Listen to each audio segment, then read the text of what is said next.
Yo, what's up, YouTube? It is your boy CJ Wilk, man. I am sitting here right now in my house, Madison, Wisconsin. I'm out here, got my mug with me right now, drinking some apple juice.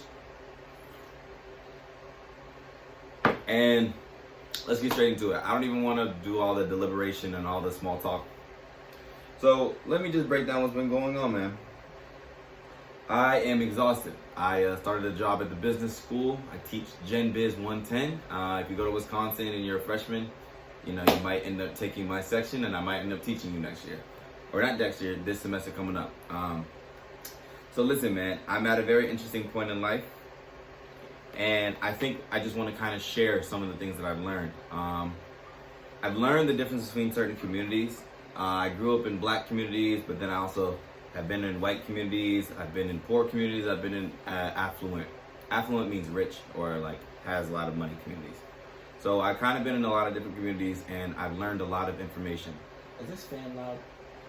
I don't know. From these communities, what I've learned is that wealthy communities or communities that have a lot of resources are much more, they let them flow a lot more. They let resources and they let opportunity and they let money, really money and what money can do, they let it flow.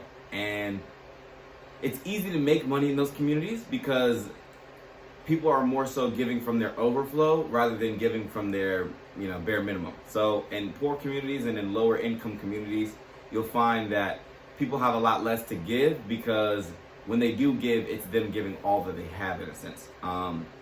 Or what they do have to offer, is not valued by some. So, they don't feel appreciated when they do give it. That's why you see situations where, there's one person that does become the person with the resources and everybody's pulling from that person. And so you find it in poor communities, especially, black communities, where as soon as someone does go on, get on, and they get the resources and they get the opportunity and they capitalize off of it, from working hard or, whatever, you can see how they try to close a lid almost on success. They almost don't want other people to have access to them because that access usually comes with an ask of a favor or, oh, can you put me on to this? And, they're scared to lose what they have because they don't want to go down back to where they were. And they view it as, oh, I worked hard for this, so, I deserve it more than other people per se. Which, to each is their own, they have their own fair points. But that's not the only way. It doesn't have to be that way. And I think that a lot of the misconceptions that it has to be that way, and it doesn't. So I don't know, that was just something interesting. And it kind of got me down the spiral to thinking how I want to create Croasis to be, and where I kind of wanted to go next. It's an apparel company right now. Croasis is a luxury streetwear and athletic apparel company. But the name Croasis means rich and it means wealthy. And I think that means something.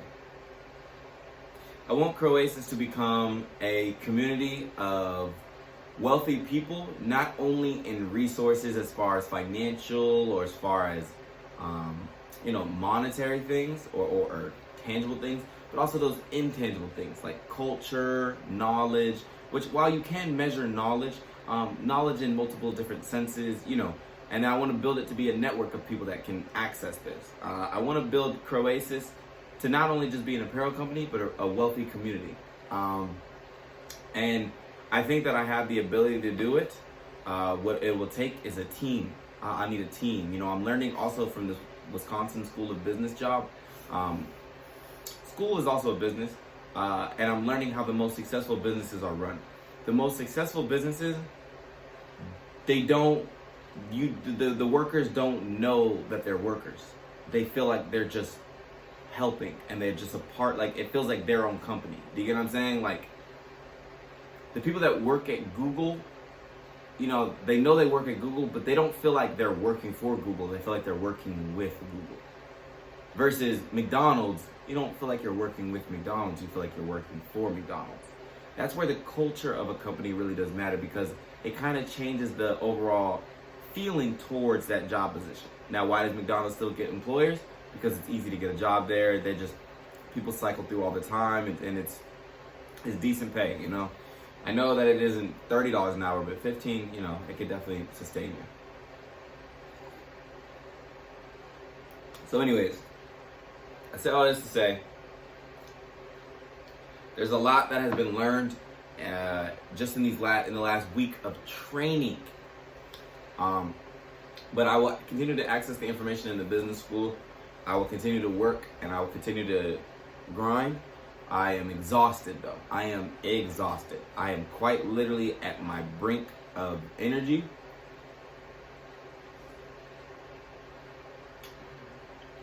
And this is just week 1. So my cry for help, or my ask for help with resources, how do I rejuvenate my energy? You know, what do? Do I take a break from cutting hair? I don't know. I'm thinking I told myself Sunday I get a break, but Saturday maybe I'll also, you know, cancel all my I'll cancel all haircut appointments, and just spend some time working on Croesus, because that's really what I enjoy. That's really what's fun for me. But it's also something that can make me a lot of money. So I think I can sustain my life through my passion with Croesus.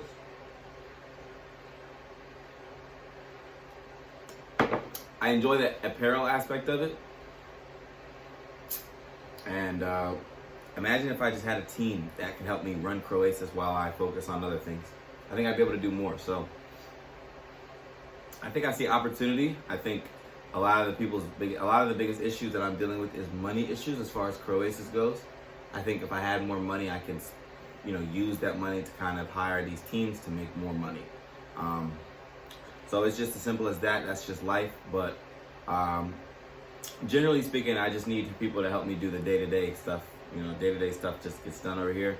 I can handle vision. I think I need a COO. If I can hire someone to handle the day-to-day of Croesus, you know, oh, this order, you know, needs to get filled, these people, yada, yada, yada, then I can, you know, be comfortable in my CEO role, and I can kind of just big picture envision what the future of Croesus can be. So, you know, if I can find someone to be the chief operating officer and chief financial officer, I'll be able to do a pretty good job. So anyways, this video's getting to 7.5 minutes long. It's pretty long. I'm gonna upload this onto the Croesus YouTube channel just so I don't forget it. But as far as that goes, that's the end of this video, man. I appreciate you tuning in. In the next one, we shall see where we're at. So, deuce.